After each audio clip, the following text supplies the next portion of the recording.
might have been 3:30 along. Oh, that's right. I forgot that one was there. He's Marco's height thing.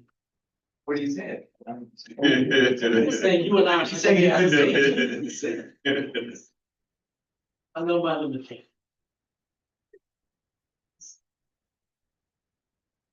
And Sean, we'll wait to hear from you when you're ready. Reflect. We're live. Well, welcome everyone to College Council. Super excited that we have a full house today. My name is Ricky Shabazz. I have the honor and privilege of being the president of San Diego City College. College Council is the highest level of governance at our college, with representatives from the various constituency groups that I will introduce momentarily. I'll begin with the land acknowledgement that San Diego City College acknowledges that our campus sits on the traditional land of the Kumeyaay Nation. We recognize the Kumeyaay people, past and present, and their land with honor and gratitude. Mention that College Council is the highest level of governance. You can bring forth a matter to College Council one of two ways, either by reaching out to Tia or Angel in the president's office and saying that you'd like to add an agenda item to College Council. We try to meet every other week depending on holidays and other things of that nature. Or you can reach out to one of the leaders of the constituency groups that I am going to introduce now. And I'm going to go out of order because last time I skipped over a very important person at our college. And so I want to start with him, although he's doing double duty. Sean is our president of the Classified Senate. He said president. President. Mona is our president of the Academic Senate. I'm here. Yes, thank you. Well, I was actually looking for Nick. I have reading glasses, but I can't see with them if I'm not reading. So I'm trying to do double duty. It also looks like Nick's trying to do that. Is that the technique, Nick? Is that how you do it? All right, there he is. I found Nick. Tilly is on her sabbatical, vacation, dissertation completion, and I believe Manuel is standing in for her. Good to see you, Manuel. Thank you. Robbie is the Dean of Informational Learning Technology. Present. Caesar's on a much deserved vacation. Daniel is a supervisory rep. Present. Sunai is our president of the chair's cabinet. Susan is the Dean of Institutional Effectiveness and co-chair of City Planning. Present. Andy is the administrative rep. Present. Selena is the reason why we're all here, and you did an amazing job at the housing event. Thank you for your leadership. She even wore her mom's Air Jordan. No one does now, but I have. Yes. John is the Vice President of Administrative Services. Present. Marciano, Vice President of Students. President. Marco is the Coordinator of Professional Learning. Present. Itza is the Ideas Rep. Present. And these are the leaders of our constituency groups here at San Diego City College. If you would like to bring an agenda item forward, you can work with them or my office. Second item on the agenda is approval of the November 4th meeting minutes. Someone like to make a motion for approval? So moved. Andy is first. Is there a second? This is Susan, I'll second. Thank you, Susan. Any further discussion? All in favor indicate by saying aye. Aye. Anyone want to abstain or object? No. Abstains. And Marco. And Marco abstains. Thank you. Motion passes. Next, I am going to turn it over to John Parker to introduce our guests who are here to provide a Measure HH presentation. Thank you, and before I turn it over, just tee it off real quick. We're all familiar with the Bond Measure HH projects. And we have our GAFCON team here to give us an overview of where we are, the timelines, other pertinent information regarding the architects and GCs. GAFCON is the PMO on the project for Region 1, right? For Region 1, which includes us and CE. And thank you for bringing that up. Aurora was not able to make it today. She took ill with Benjamin Baker, who is the executive construction manager, is filling in her spot. What nice fans. Yes. Yes. He has many. Where's many hats? So I'll turn it over to Ben to introduce the team. Oh, yeah, of course. Thanks, John. Yeah, this is Brian Browning, the director of the program for Region One, Brian Browning, and then Josh Beltran, who's the senior PM on the housing project. He's also a city of. The floor is yours. Okay. Yes, welcome. We'll jump up to the podium so you guys aren't craning her necks. All right. Thank you for the introduction. Ben, I appreciate it. I am Brian Browning. I am with, the Director of Program and Project Manager with GAPCON. I've been with the company about 17 and a half years. And I couldn't be more excited. My palette is full because I have now worked on all 4 campuses, within San Diego Community College District, between Prop SNN and now, Measure HH. So very excited to represent the city. Had a chance to meet a lot of you so far because we've got a little bit of activity going already. So we will move through the presentation. You've all seen that slide before, more than likely. All right. So there's myself, Joshua Beltran. He is our senior project manager, and Ben Baker is not only our executive construction manager, but he's also the assistant district architect, shepherding all the projects through the design phase as well. And then you see Emily Perez in here. She's also assistant district architect. You may see her name on a few things as Ben and her continue the transition through the city college projects. All right, so the campus facilities master plan was done by RNT architecture firm back in 2022. So it's the master plan that we are using as our governing document to walk through the projects, along with the priority projects that you guys have developed, that this campus has developed. So I won't delay too much on this one. Okay, so phase 1 activities. So long ago, we started off with passing the bond measure back in 2024 in November. And then we went through, we got rough order magnitudes for all the priority projects. Simplifier is just the, that's OESF's software, our project management information software. That's keeps track of all the budgets within Measure HH. Through April and May, we went through the request for proposals for the phase 1 design builds. We're done with that. And then between June and August of this year, we advertised and selected the design build teams. The design build teams were officially awarded in September of this year. And shortly after that, we were off and running. So right now, the phase we're going through right now is the programming phase. So that's basically the beginning of the design phase. It's where we look at all the spaces. We talk to all the stakeholders. We get the needs of the building, needs of the programs, et cetera, et cetera. So right now we're in listening mode. So listening and information gathering. So that is the phase that we're in right now. And sometime early next year, we'll be entering into the actual design phase. We're going to start to see plans for the new facilities on paper. So that's called schematic design. And then we'll go through design development. And then finally with construction documents. As the projects progress through the design programming phase, the further down we go, the less involvement and less meetings there are, because at that point we've heard you, we've incorporated all your inputs into the new design, and now they're just developing the plans, putting details on them, et cetera, in preparation for putting the plans into the division of the state architect. So right now we're projecting DSA agency review between September next year and June 2027. And then we will be starting construction around the fall semester of 2027. And they will progress into 2029 and 2030. Yes, sir. When you mentioned that we're listening, can you expound on who we're listening to and what that entails? So all the stakeholders that leadership identified, those are the people that are in the room with the architect, and the architect is the one answering the questions, gathering the information, and then they will be the ones that will take that information and create the vision in the new building and conduct the space layouts. Because we have to orient everybody's needs into a building that works for everybody as well. Next question. Thank you. Sir. Okay.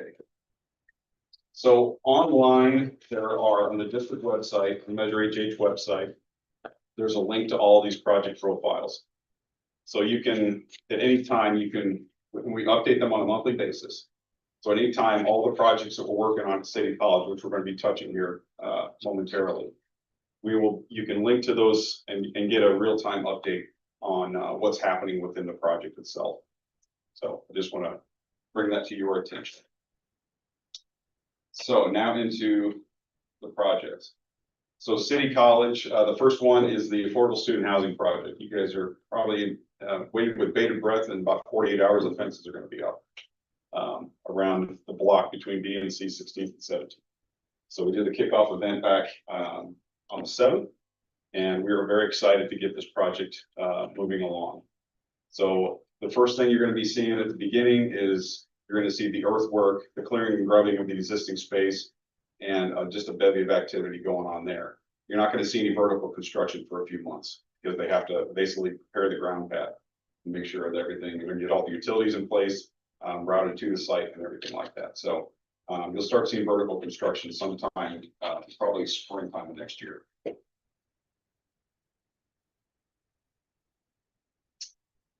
The next project is the Seville Theater replacement. We've been seeing a lot of Andy lately. So yeah, we are actively in the programming phase of this project right now. The meeting started on the 14th of October, and they are basically continuing through the end of this year. And then we'll have our final programming document for presentation, either January, maybe spill into the first week of February, and that will be sent back to the stakeholders for approval. And then from there, that's when the schematic design phase is going to be starting on that project. So yes, we are looking, we definitely want to build this theater for the future, for the next 50 years at least. So as I like to tell people, it's like, have you seen the Seville Theater at City College? Well, make sure you're looking up because it's 20 feet above the street. That's one of the things we're definitely going to correct, is we're going to bring it down to street level. It's going to be a much more inviting front door to the college, especially if you're coming up the 14th Street corridor. So that's one of the things that the architect that was working on that project, who, by the way, also developed your master plan for the City College, is working with the builder called Sunt Construction. Both excellent firms. We worked with them in the past, and we couldn't be more thrilled to work with them again in this project. But yeah, the target is, right now your theater, I think, is about 270 seats. We're looking to see how much more capacity you can add there, but we're definitely all ties back to budget. So anyway, yes, so it's an active exercise right now. We've been doing basically design safaris, walking through all the spaces, and it's a very active project right now. And with that, for the remainder of the projects, I'll turn it over to Joshua, and he will walk through a building and the other. Or the up and down. Hi, everyone. My name is Joshua Verdrana. As Ricky mentioned, I'm a proud alumni. I actually will speak to a couple slides in a minute, but it's almost a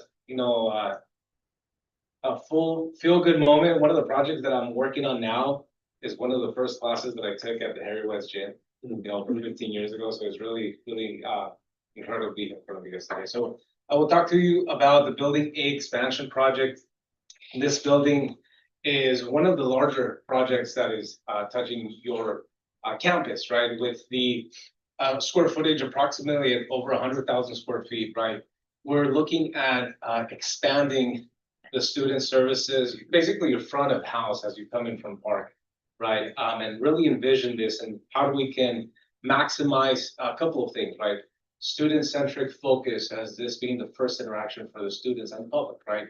But also ensuring that, the students have somewhere to gather and stay, right? We recognize that some of our community is here for 10, 12 plus hours a day. So part of the design team's efforts are really to do, as Brian mentioned, to listen to our stakeholders and elaborate on that question. We're inviting, the pool of voices not only for the leadership, but also looking down into some of the student communities, right? Working through some of your leadership, through Alan Sanchez, to ensure that those voices are also represented on top of these projects. So as you'll see, there's some statistics here, but the big picture is that we're looking at more or less starting construction the Q4 of 2027. It's going to be a great project that's going to have a very big impact, hopefully, for the next years. Next project is this one's the one I was talking about. This project started interestingly, through a safety concern, right? The heating in this space was not adequate.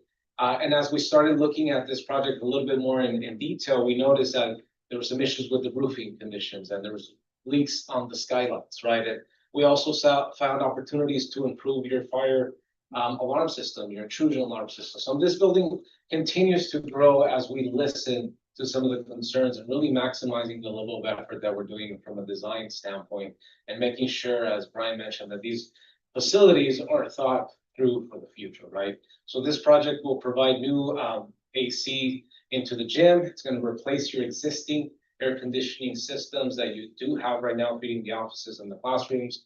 It will include a roof replacement as well as some ancillary improvements for your fire alarm.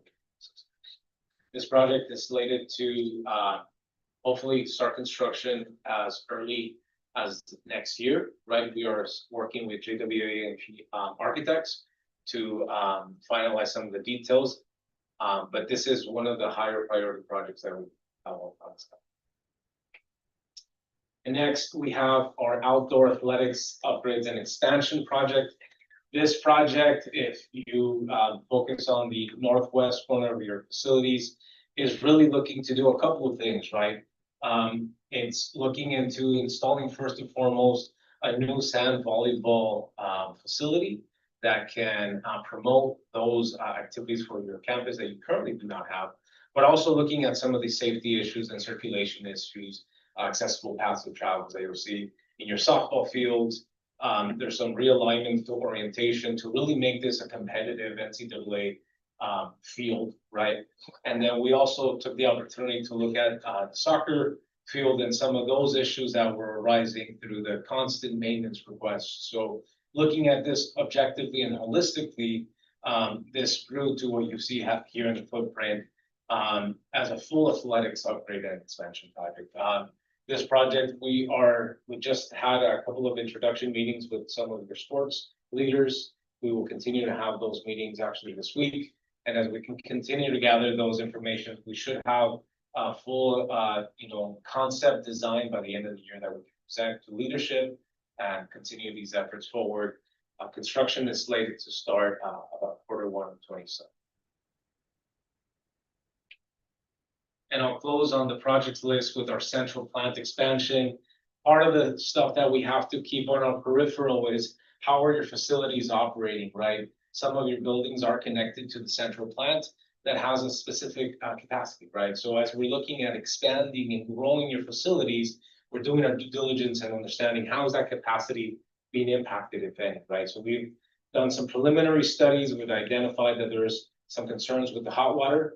And then we need to add new boilers so we can have new hot water throughout the campus. And then as we continue to define some of the projects that we mentioned today, those square footages, we'll be able to better understand the cooling capacity needs, right? So this project will get a little bit more traction early next year as we conclude the other projects programming and better understand the needs. But there is a possibility where we will be upgrading and expanding the central plant as part of these efforts. Any questions? Okay. All right, I'll pass it on to Ben. Thanks, Josh. Thanks everyone for your time. Appreciate you being here. I'm here to present the capital renewal and renovation projects. These are the smaller ones that aren't as involved as the big ones, but no less important. This is the stuff that kind of gets done behind the scenes, a lot of deferred maintenance. Going through there, as you guys know, over the summer, we replaced the LRC chiller replacement in this building itself. That's been completed. We're going to go and replace the air handler and the boiler for the heating as well coming up. We are currently in construction for the new security fencing behind Harry West Gym, replacing all that chain link with ornamental fencing about 8 feet high to protect that edge. And then we have, some gate replacements going on in the garage. All these 4 projects are gonna be coming up, excuse me, this is the Career Center remodel as well in Building A in 301. All these projects, as well as a turf replacement to natural turf at the soccer fields, it's all gonna be happening over the winter break and January intersession. We know it's important we try to be judicial and strategic about when we do this work, just to minimize impact to you all. So we do a lot of work during breaks, spring breaks, summer breaks, and so we take the opportunity now to try to get as much done while you guys are out, so we don't have that impact to you guys. And then we have a lot in the hopper for planning and design, a lot of remodels of this building, this first floor. You can see some of the plans and graphics up on the hallway of what's intended. And then the arts and humanities graphics, it's the 4th floor of the AH building. And then again, a lot of various miscellaneous work packages that are coming throughout the entire campus. And that's what this exhibit shows. All that work is what's just slated. In red is what Josh kind of went over. The GAFCON is managing the bigger projects to build Building A expansion, some of the student housing, central plant. The stuff in B is actually going to be managed by Region 3, which is the coming group. And again, there's a lot of that deferred maintenance stuff. And you can see what I like about this exhibit. It shows you like the full overview and what's encompassed and what's going to be entailed and what's coming up for the next year for work and beyond. And we've kind of organized it by building because one, we want to make sure we go in there, get as much done as possible and get out because, you know, we don't want to just keep going in there year after year and disrupting you guys unnecessarily. So we have this planned.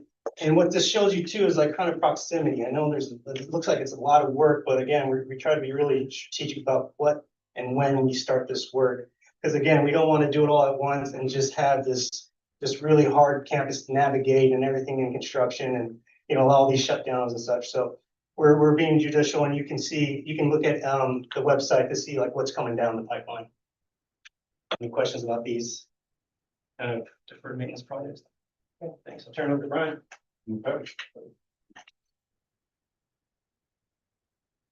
Okay. Questions?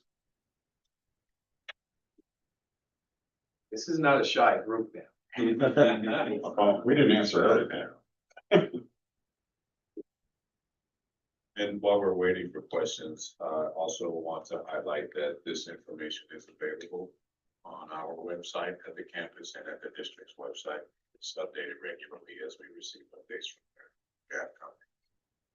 I think for me, what's important is for those who are watching online, and more importantly, for those who are the leaders in this room, to share this information with your constituency group. Because if you looked at the timeline between, give it 2022 through 2030, a lot of people at this table are going to change over that time. I was trying to think of who, and maybe Lona, you can help me, or somebody could help me, like who the academic senate president was in 2022. And I was trying to decide whether it was Massa or Darius, or we were in that period. I think it was Alexander. Okay, Paul Alexander. I know we went through a period of change in the academic senate, but you know, as Mona's here now, Nick will be coming. Nick won't even be in the role when some of these buildings come online, and so it's so important, one, to document the shared governance part of these decisions, and as the constituency groups who are in the building are actually involved intimately in the design of the building. Once those folks sign off on the design, those designs will ultimately come back here, not for us to sign off on, but for us to be aware of what the final Seville is going to look like. I'm gonna call it the Seville 2.0, or but what these designs would look like. But even then, by the time they're actually built, there'll be a different group of people. And so we really need your help just sharing that everyone has been involved in these decision making, but more importantly, the people who are actually affected by these decisions we're involved in the ultimate decision of the design that we're going to see, right? So we'll see the A building before the construction is done. We'll see the design. Probably around this time next year, give or take, if not sooner. But we'll see these designs, they'll come back here, so you'll see them. And what we're also requesting the design teams is to not get too fancy with these designs. Like, we want these things to complement the campus. As you look at the design for the student housing community, they did a great job of making it look like it was here. So once it's built, it'll already look like it was here already. Marciano and his team have that task with the A building.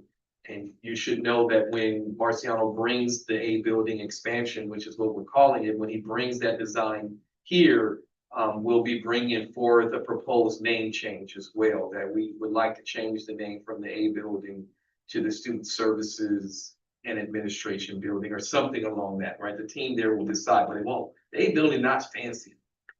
And so we want to change that name, and the group is working on that as well within the building, or what will be the Student Services Building.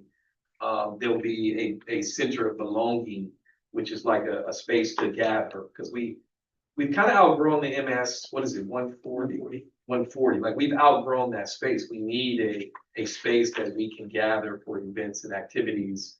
And the A building serves its purpose, but what do we do when it rains? We just go to the cafeteria, which is not exactly the best location. So just wanted to share those things. It has been great to work with the team here. There are weekly meetings, construction meetings that go on. If you ever want to drop in on one and learn more than I ever thought I'd learn about construction, you're welcome to do so. Any questions? I just want to say maybe Seville 3.0 says it's gonna have 420 seats. Yes, yeah. No, I'm I, thinking McNeil. I just want to say that it's been great working on those Fridays because it's very interactive and very open to any ideas. And Joshua keeps us in line with that, you know, that part of, remember, we gotta stay within budget. But nobody is stopping any of the folks who are there from bringing up the suggestions that they have. And there's lots of good explanations. We have, you know, experts from San Francisco who've been involved in all sorts of theater building. And so it's a really good group, but I just want to say thank you so much for what you've done to let us have that interactive space and the voice of the folks that are going to be in those spaces when it's all said. Thank you, I appreciate that. The meetings have been fun. Yes. Yeah, it's not just this drab, okay, we're gonna sit here and work and go over information for 2 or 3 hours. No, it's been a fun, interactive exercise. Yeah, it's been great. Yes. Yeah, so with the expansion of the A building, how will the M building be affected? So in the master plan, the M building is eventually gonna go away. Because there's an active fault in San Diego. And that was discovered after the building was built. And so in the master plan, and so that's why all the student services are currently in M, we're gonna be built. So. The likelihood is very high that ASG and Student Life are likely to go where Admission and Records is right now. Don't quote me on that. The team will decide, but the probability of that is relatively high.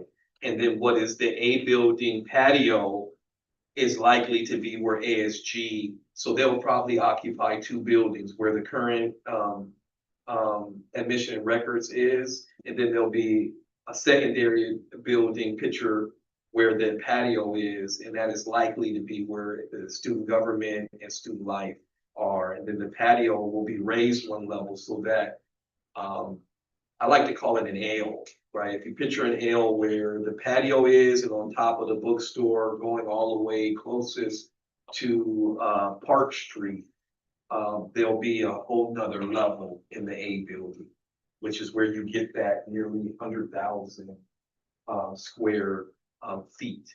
And so one of the decisions the group is making is that the appropriate place for Student Life and the other areas between who's staying in the current A building and who's going into the expansion. But those decisions and talks are going on right now.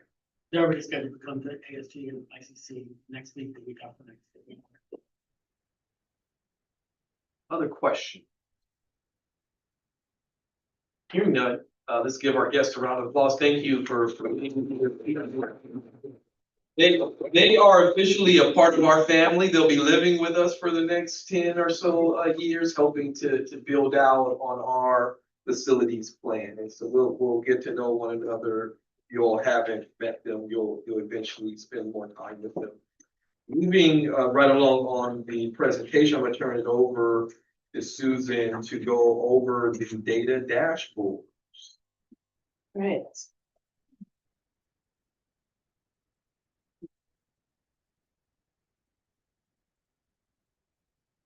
Okay, so, we have some things to set up in order to, give you a tour.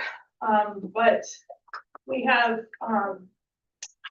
been on a journey along with the other research offices, across the San Diego district as our database structures, and the tools that we use to extract and process data have changed considerably over the past year.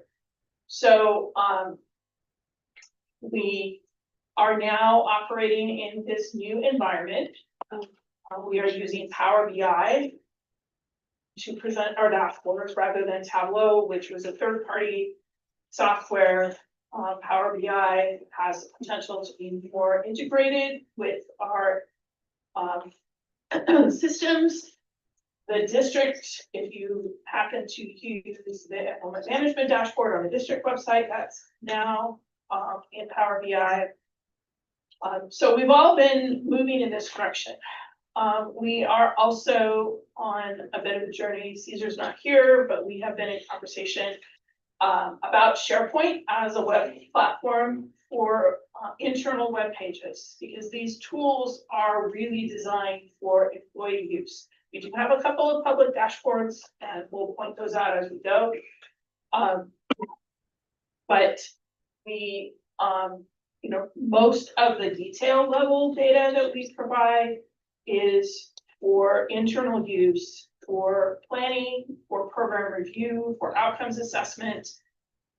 And so SharePoint is tied to our employee logins. So our starting point, and if you have seen the regular emails from Alicia Betancourt, our faculty outcomes assessment coordinator, she's created a web page that has all of our program review resources, and our dashboards are linking from that page currently. And that link is in the agenda and also the electronic version that was emailed out. So I want to introduce two of our city research team, Brittany Carroll, our research and planning analyst, and Hideaki Asto, who is our regional CTE expert, research expert. We are currently in kind of a, I don't know, pilot project, I don't know what to call it, where the regional strong workforce provided funds to assign an additional researcher across the San Diego Imperial region to individual colleges and district offices. So I will turn it over to them. They're going to give you a short tour and then let you know how to get more information if this piques your interest. Okay, we were also working on some renovations and some building. So I get to show you the new dashboard today. In the past, we were publishing our dashboards on Tableau. So we had like 10 or 15 different links, but now since we're moving to Power BI, there's only one link that you need to save, which is this. This dashboard also works as a navigation page. Here you will be able to find 5 different dashboards that we're gonna cover today. And we have organized those in public dashboards and instructional dashboards, which are private. Okay, so the public dashboards, you will be able to find those on our website, and also with this link. So the first dashboard that I will cover is the student profile dashboards. Okay, we're going to go. If you need some information, there's here is the description of the dashboard. If you need a more specific information, I've also included this page, gives you some questions and some of the answers that the dashboard might answer for you. Yeah. We also have a button for tutorial. You can go online, watch this on YouTube, and now I'm walking you through the dashboard how to use it. When you click on demographics, it will show you the overall college data by the different demographics or groups that you pick, for example, gender, ethnicity, age, academic standing, course load. It all depends on what you want, what your question is. You can select different terms that we call this fall. You can select summer or spring. You can also select the years, depending on what you're trying to find. Compared to last year, we have introduced a new page called Special Populations. Here you can find different groups like first generation, EOPS, ESPS, foster youth, single parent. It all depends on what you're trying to see and the group you're interested in. And again, you can find this dashboard on our website or in this link. The next dashboard that we have is the awards dashboard. Again, very similar to the one from last year. Very few differences. You click on awards. You can see all the awards that were granted every year, or all this, or how many students were granted an award. So those are the two options. You can change the segregation. You can change from ethnicity, age, honors. Maybe you want to see what the degree types. So you can see associate degrees or certificates. Maybe you want to see what type of associate degrees or certificates are those. Okay. Next, we have the visuals, setting information, but now instead of a table, we have a bar chart. It works the same way. But what's new about the awards dashboard is that we have the top 10 awards page. Here you can find what are the most popular awards overall in the last 5 years. You can pick specific year you wish to, and we're including the top 10 awards by category. So you can, so for example, right now, you can look at what are the top 10 awards, most popular awards, let's say, among Latinx youth. Okay. You can change that, white, Asian, any group that you want. That is the awards dashboard. You can also find this on our website. And then there is program view. So for anyone who is a program chair or a dean or part of our executive leadership team, these next set of dashboards may be of more interest for you. We have our program review dashboard, we have instructor dashboards, and then we have counseling appointment dashboard. So we'll start with the program review. Here's just a brief introduction. Once again, this is a private dashboard. It is tied to your login, so you have to be a district employee in order to access this. It's based off of your district credentials because it is attached to your login. So you'll only be able to access it if you are an internal employee. The first tab is student data. Here you'll see when you load it, it loads automatically with metric head count selected, but you can change the metric. You'll have head count, enrollment, course completion rate, success rate, and GPA data, all accessible to you. You also have all of the same disaggregations like Hideaki already mentioned and more. So you'll see they're already sorted alphabetically in order. But the first set are all related to student demographics. And then once you reach the end of the alphabetical sorting for student characteristics, then it resorts again for course related disaggregation, and those follow. So you can also disaggregate by different course identifiers. One option is a disaggregation filter. So let's say you don't want to see every single ethnicity option in your table, and you maybe want to just grab a smaller table for grant application or for your program review that you want to submit. You can toggle on or off any of these disaggregation selections, and you can make this table even smaller. So let's say I don't want the Asian group showing or the Filipino group showing or the Black or African American group showing. So now I've trimmed my table down and I only have these specific ethnicities showing what I want for my table to submit to, I don't know, the Department of Education. Brittany, may I suggest, can we bump the screen up a Oh, little? yes. So you can toggle on or off any of these disaggregation filters for any of the metrics that you've selected as your disaggregation selection. It's all dependent on what your research question is or what you want to include for your program review. You also have academic years, just like the other dashboards, you have 5 years available to you. You can change it with this button here, you can change it to a term view. If you want to look at term data, so if you want fall, spring, summer, intersession, you can just click the button and it'll switch all the tables. Instead of academic views, it'll be term views. One of the newest features that we added this year was linked courses.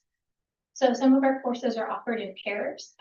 For like Puente, for example, we have English paired with personal growth.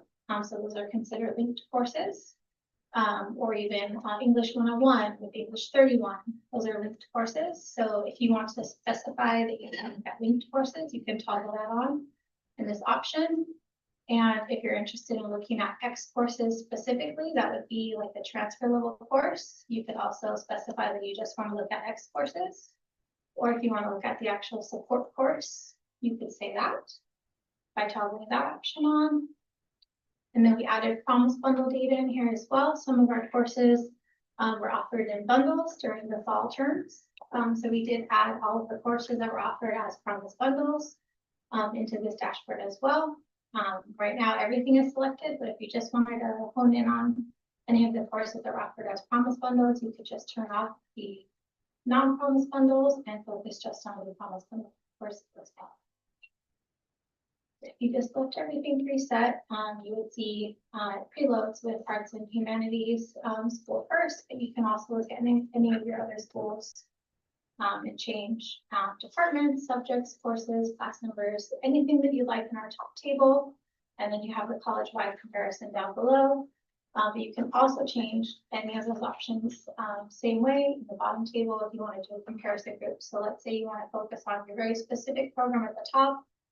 Maybe you want to look at just fine arts, and maybe you want to compare a very specific course in fine arts at the top table, and you want to compare it to your overall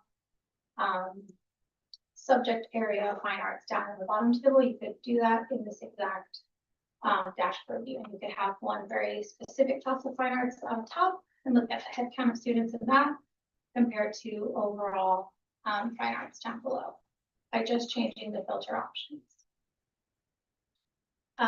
The second tab is visuals. So all it does is take those table views in the first tab that we were just looking at and now put it into a nice graphic format. So let's say you don't want to present tables to everybody. Maybe people are more visual learners and you want to actually present visual data. You do have that here. The difference with Power BI compared to Tableau is it doesn't automatically select the data for you and put it into the graphic format. So we have suggestions here on the side. So because we have headcount selected as our metric, we have a little reminder button or a suggestion button activated in red that lets you know that it's recommended to use the bar chart for headcount. So you would just select this button if it wasn't already selected for you for bar charts. It's not that you can't use a line chart, but you do have the option to click it if you like. It just is recommended to use a bar chart. And then you can change any of the metrics as well. If you wanted to look at success rates instead, you could do that. And then your message here would change. Now it's telling us to use a line chart. You would just click the line chart button. Switch it back. And then for those of you that are interested in productivity related data, so the number of sections that you're offering, the FTES, FTEF, your productivity numbers, these are going to be the tabs for you. So here, our metrics have switched over to course-related metrics, not student-related metrics. You can change the drop-down options here. You can look at all of that type of data. It's preloading with sections by location. So you can see the number of sections on the top. We still have arts, humanities, communication selected because that's the first one in our alphabetical drop-down, but you can toggle to a different one if you like. And then our bottom table, once again, is the college overall. The number of sections that we offered in the last 5 years, and then the number of sections that were offered in the particular school. You can change and hone in on a specific department within your school or subject, course, class number. You can get down to any little data that you'd like here. You can also change all your disaggregations. If you want to focus in on a certain accounting method that your course is offered in, maybe if you want to look at just CTE related courses, a certain subject, top code, you have all of these different disaggregations that you can select from. And then same thing, if you only want to focus on maybe on-campus offerings or just the different online offerings, and you want to trim your table down so you don't have everything all in that table, you can toggle on very specific ones and it'll trim down the size of your table using that disaggregation filter.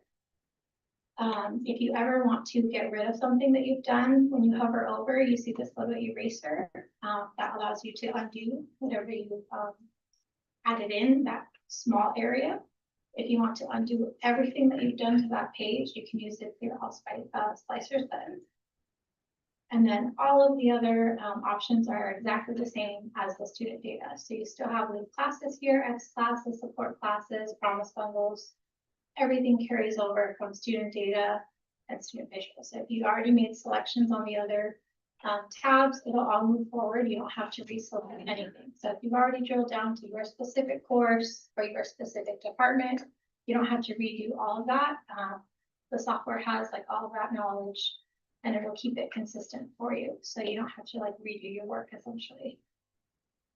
And finally, the productivity visuals, all it does, just like the student visuals, it turns all of that data into visual format. So right now, for sections, it's telling us that we should use a line chart, which we have. We could use a bar chart if we wanted to. It's just not recommended. So we have the little red recommendation button here for when we have sections selected. But if we changed it to FTS, for example, it would tell us that we wanted to use bar chart for that. So we can select bar chart. And lastly, we have our definitions page because no one is going to remember what every single definition on every single page means. And someone is going to need to know what FTS is and FTF is and how do you calculate productivity. So we have all of that defined on this lovely definitions page. And it's always going to be here on every one of our dashboards. Any of the variables that we include, you're going to find them all here. So there's student data selection definitions, course data selection definitions, and then every one of our disaggregations that we're using are all in here alphabetically. So you can find all of that here. And the only difference between program review and the other two dashboards that are included here, the instructor dashboard is essentially program review, but it goes down one level deeper so that a specific instructor can see their actual data that they taught. So any of the courses they taught, they can pick their name from the drop down. So when they're logged in, right now it's saying I'm in admin view because we created this dashboard. So we have everybody. So our drop down has literally everybody in the college who's taught. But when you are logged in, if you're an instructor, you'll have a field that says select all, but you're only going to have your name in that option. So it'll tell you to deselect all and select your name from the drop down. So it'll say like, hello, welcome, so-and-so. Please select your name from the faculty name drop down. So you would just unselect the all button and then select only your name from that option. And then you would just be looking at your data in the top table, and then you would have the college data down below. So it's the exact same view, a program review with all the same tabs, all the same disaggregation options, but it's actually your specific data for every course that you taught in the last 5 years. So that is the instructor dashboard, and then the counseling dashboard is for any counselors that have had appointments for general counseling.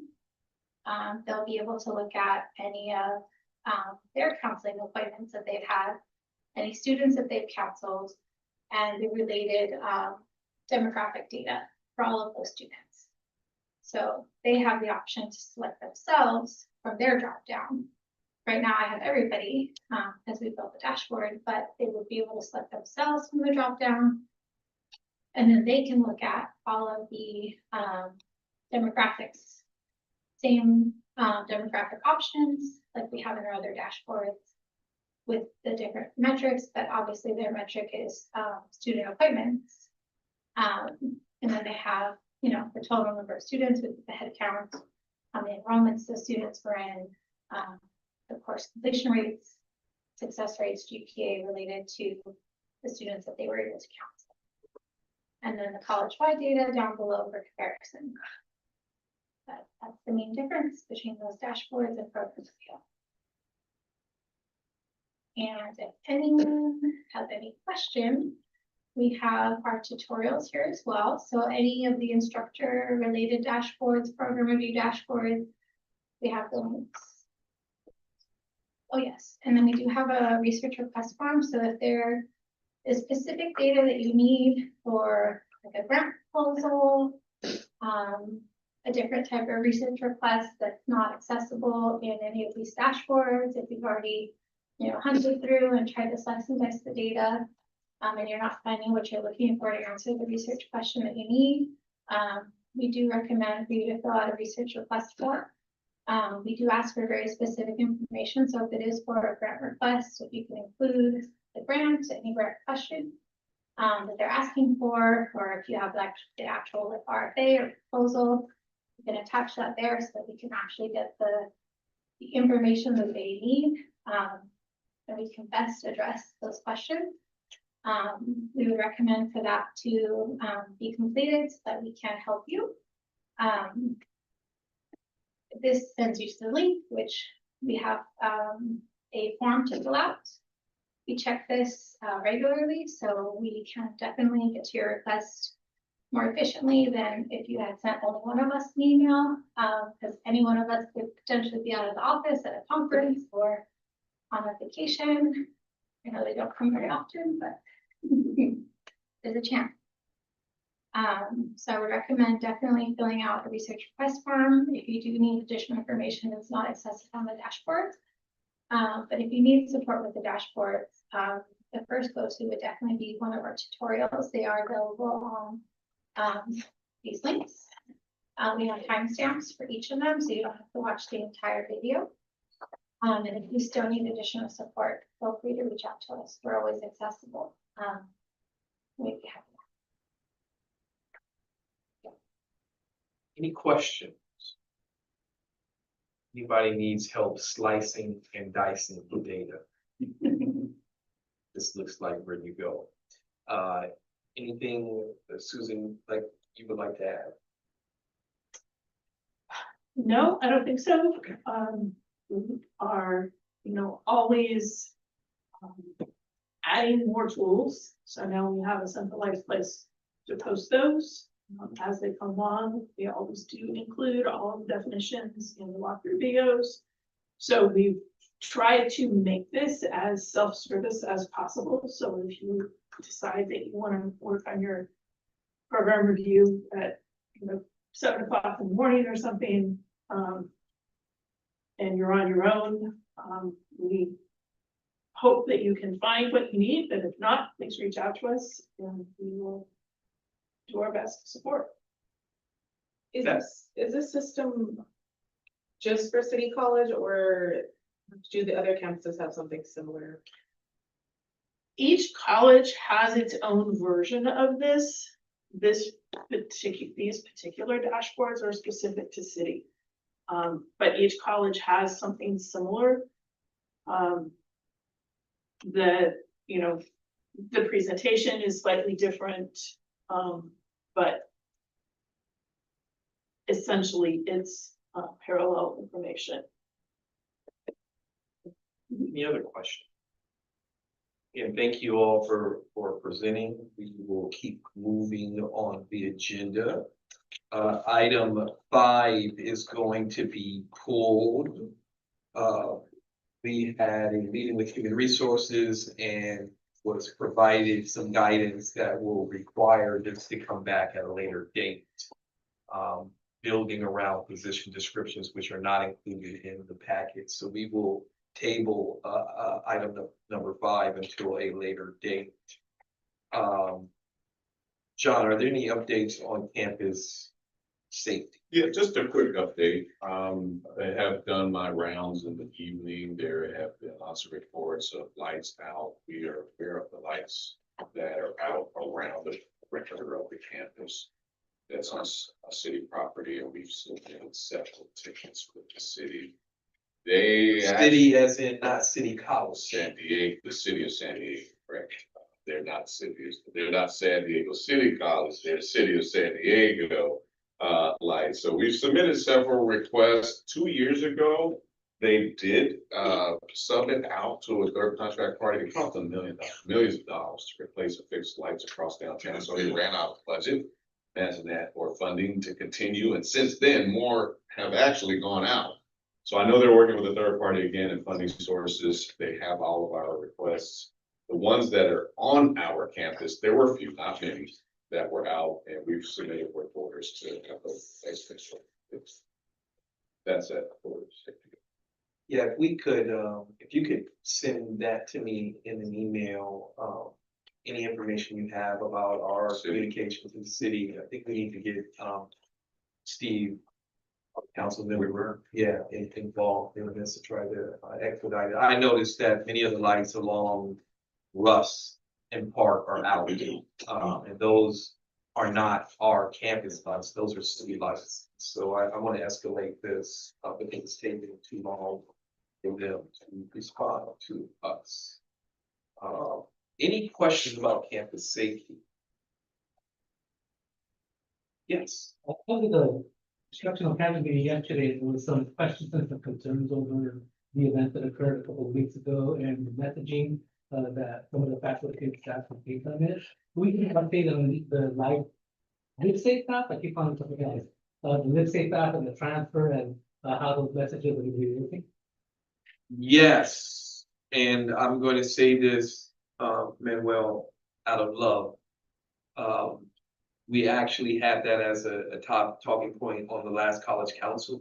Okay. So, but I will answer your question, but folks, when these kind of things come up, it's important to direct people to college council, at least the YouTube video. Do you want to take it, John, or do you? Can I clarify? Yeah. Okay.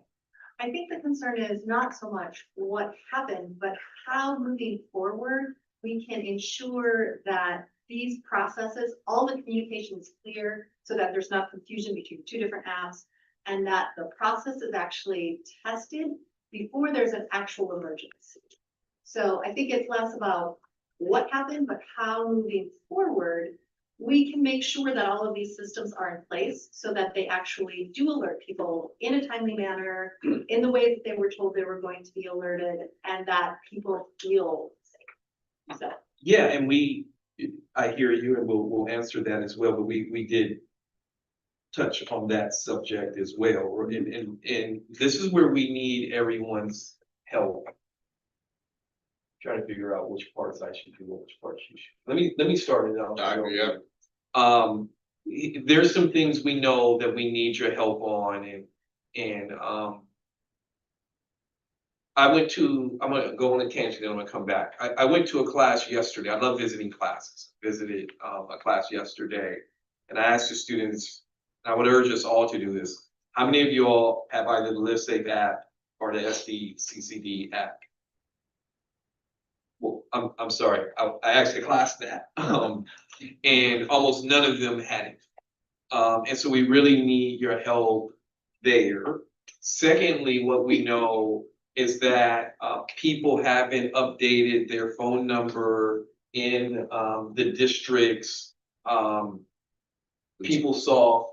And that, I would say, largely is the issue with people either getting communications or not, is that people haven't updated their communication. Now, we send this out a number of times. Maybe we need to do a video on this.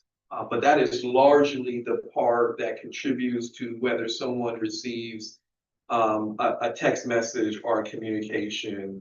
Now, let me turn it over to John to the part that is confusing, which is the apps. And there are 3 systems that are at work right now that I don't think any of us really knew, because our colleagues at the district made some decisions that we are now working with them to clarify. Yes, so there's the RAVE, there's the SDCCD Safe. So in essence, there are 2 applications that we're employing now to do what one application currently does, and that's LiveSafe. So LiveSafe does both. We can communicate with dispatch by sending a notice or an emergency alert, and I can go in on a dashboard on the computer and send an alert out to the campus.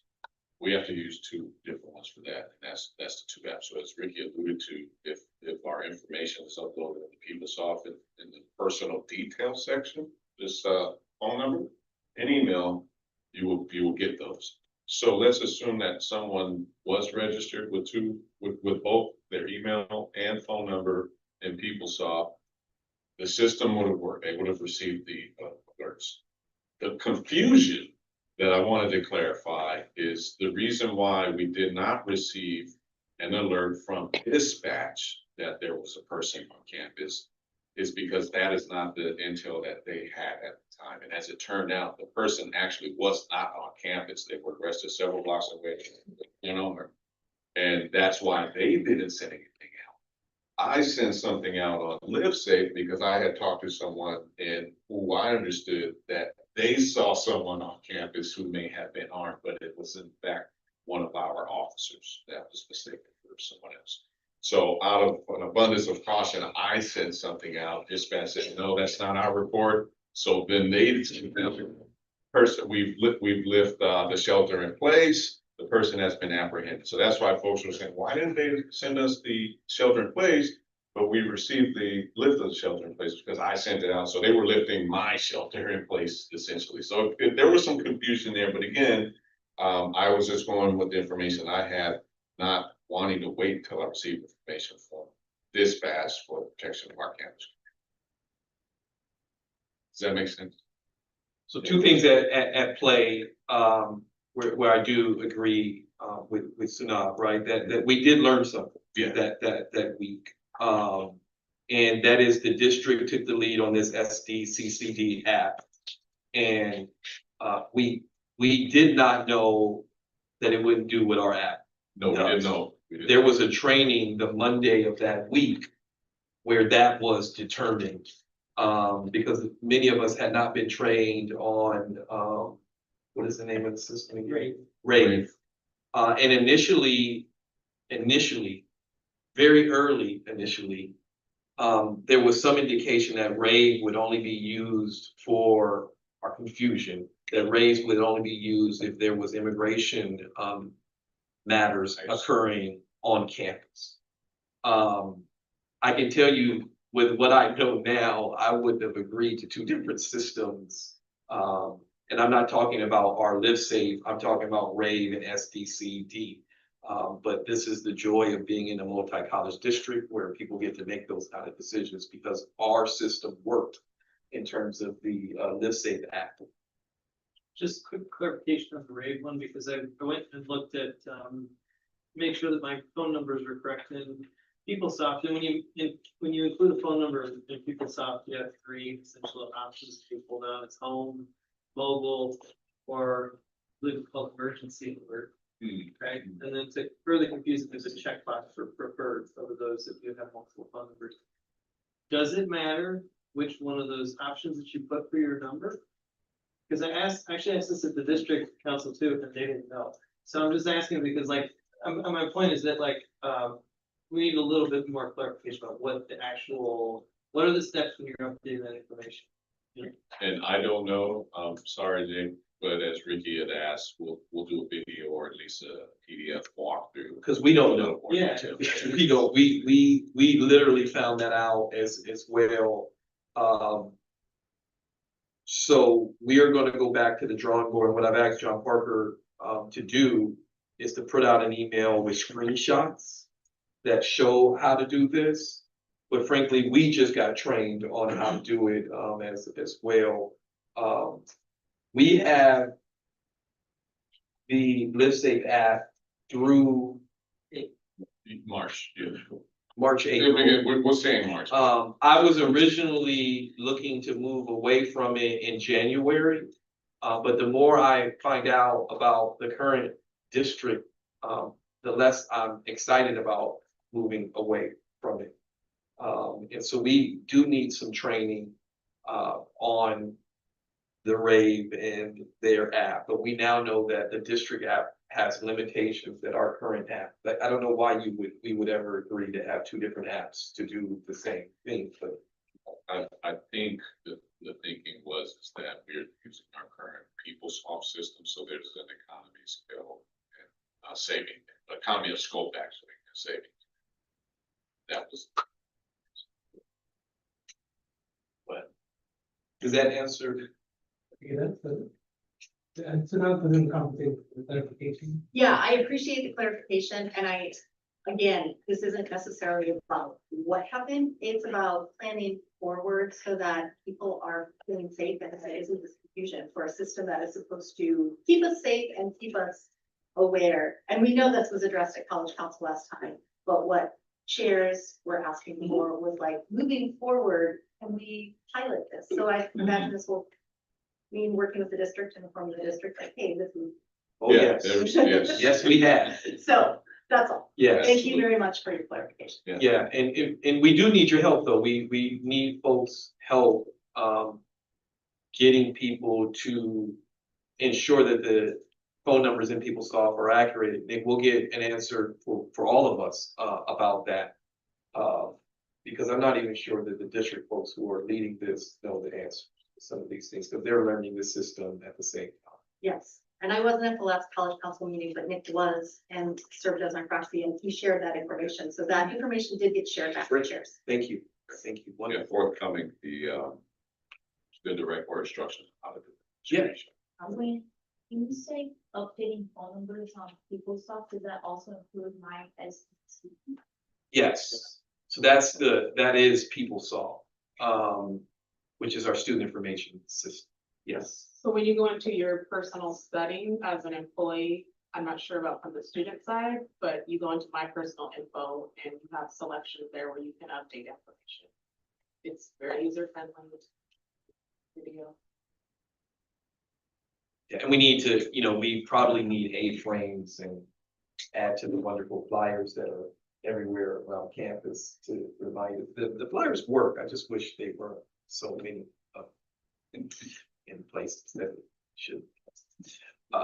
Any other, while we have, we're talking about campus safety, the other thing that we are talking about, and Mona and I are going to be meeting tomorrow, are around the subject of the district's, frankly, desire to automate all of the buildings. Right now, I don't know what the count is, but I'm gonna say half, but it may not be exactly half, so don't quote me on the number. But there are buildings that are on a fob system and there are buildings that are on a key. Let me say that we've had two, in my time here, we've had two break-ins that the person had the key. There are more master keys floating around at San Diego City College and in downtown and surrounding areas than any other college I've ever worked on. We have a large volume of people who leave our college, our institution with keys, and we don't get them back. The cost to rekey a building is absorbent. And so it makes more sense financially and safety wise if every building was on a fob system. Now, that call comes at an extreme cost for those buildings that are not on a fob to turn them on to fobs. And so the district submitted in the last board meeting what I would agree is an exorbitant amount of money to get a quote. I think it was something like 2 million or something, to get an assessment. That wasn't to do it. That was to just do the assessment. Now, mind you, that's for the entire district, right? So if you looked at city, the number of buildings that are on a key versus fob, and then you add that through the district, it's a huge undertaking to take the buildings that are on a key to a fob. Notwithstanding a very legitimate need to look into this lockdown feature that the district that would come along with this, I am absolutely in support of from a safety measure that all the buildings should be on a fob and not a key.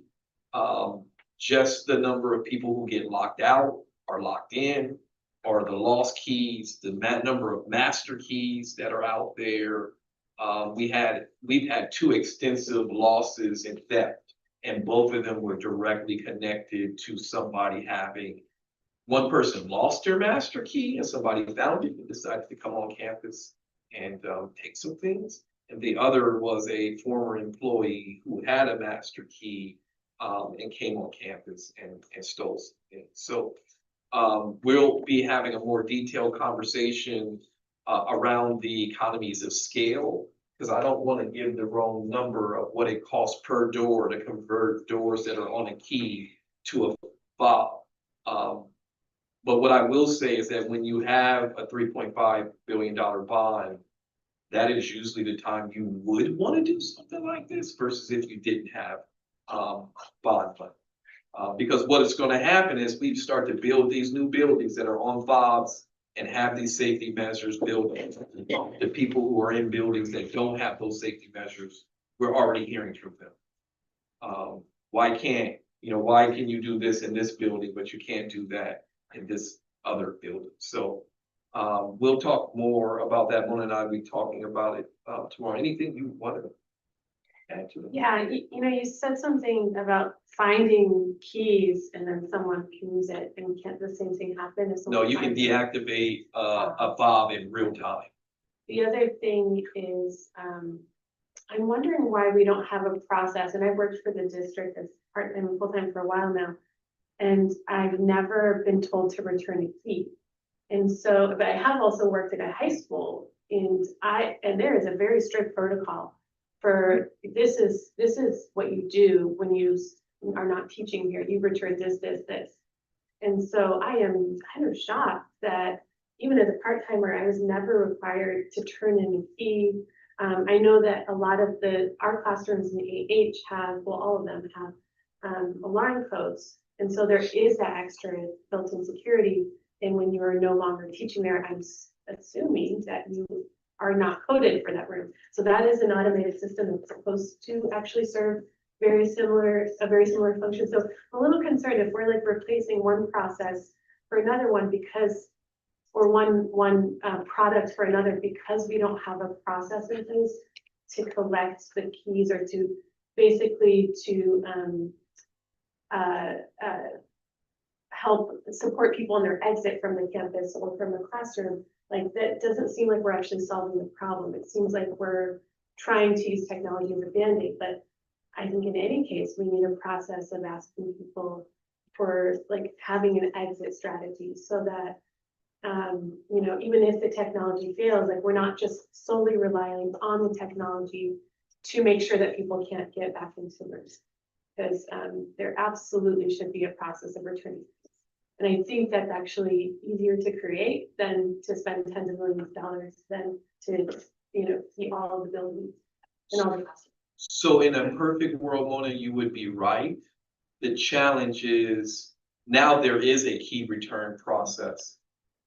We are the benefactors of a time when there wasn't, which means that now there are all these keys out there that you can't locate, you can't get them back. I think you and I or anyone else who wants to talk about the alarm system should do so offline, because I don't want it on record of how the alarm system does or does not work. But there's a problem with that too. And this move to a fob addresses the alarm situation that is in place also. So it's not just that quote for 2 million isn't just for rekeying. It's, you gotta address both at the same time, and the fob allows you to do that. A key system doesn't. But we can talk more, because from a security standpoint, I don't wanna say on record how the alarm does or does not work. Yeah, I hear you. I think I'm actually not against key cards. I just, I think that it's an exorbitant amount of money to spend on a district that doesn't, I want to say this as nicely as possible, doesn't seem to have the funds to do a lot of other things that we need to do. For example, we don't have water filling stations on every single floor. And, I know people have asked for that, and what we hear is that it's too expensive.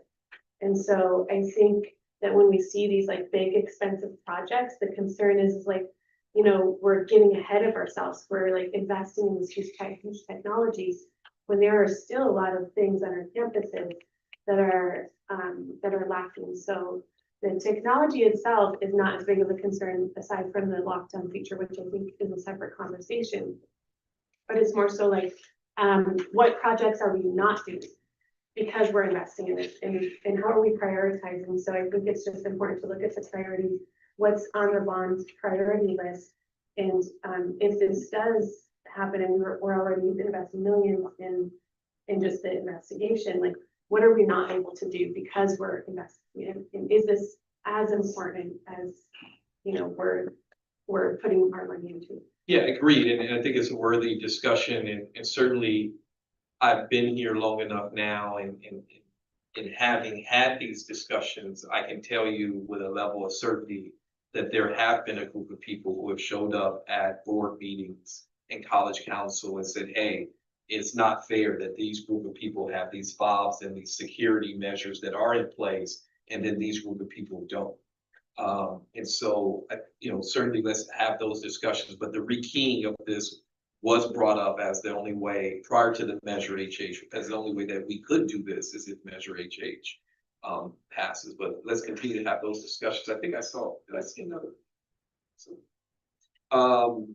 There was one other thing I wanted to say about campus safety, but it escapes my mind. I do want to, before we adjourn, want to look at some agenda items for December 2nd. Is there anyone who has, and T, I'm gonna need your help. Do we have any agenda items for December 2nd? Yes, we have about 2. Do you recall what they are? Unfortunately, my memory is not that great. Okay, One is a report on IS3 Mixon project. okay. Well, that's timely because I want to add something to Sim that I haven't had a chance to talk with you about, but I talked to Susan about. I think the other might be the program review report that you requested. Okay. We do each semester. Yes, okay. So the other things I want to consider for December 2nd is the 36-hour work week. The chancellor sent out a communication. I've had 2 or 3 meetings with different groups, the SPA group. Yesterday, we had a meeting with the campus climate group.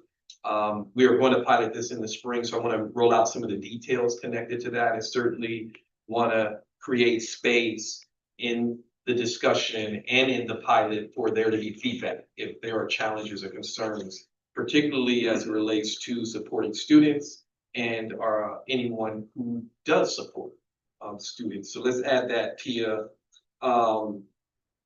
Robbie and John, will you all be ready to give an update on your potential T building move? Yes. Okay. Yes, okay, good. Marco. I'm sorry, is ZTC OER doing a presentation? Yes.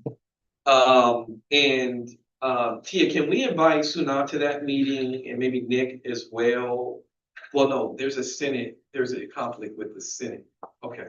I'm gonna be meeting with the ZTC folks, Melanie, Jessica, Andy and Marco, you should, if Tia, is Marco invited to that meeting? We should have Marco invited to that meeting too.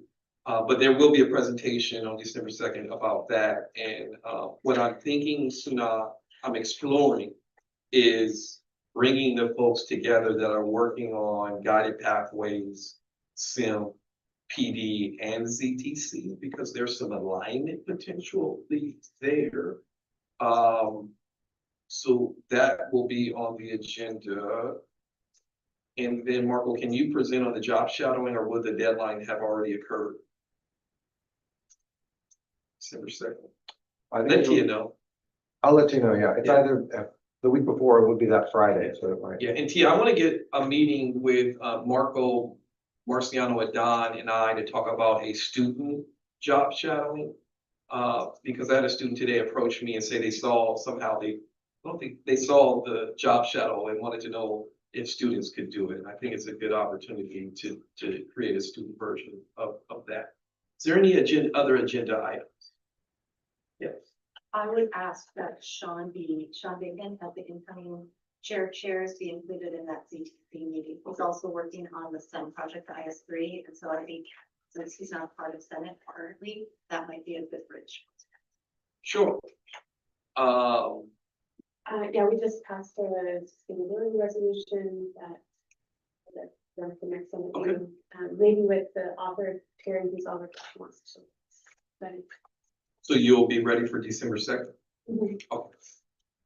And then Tia, let's get together and build, because we'll have one other college council after Meeting that. tomorrow, all these notes. Okay, all right. Anything else for the good of the order?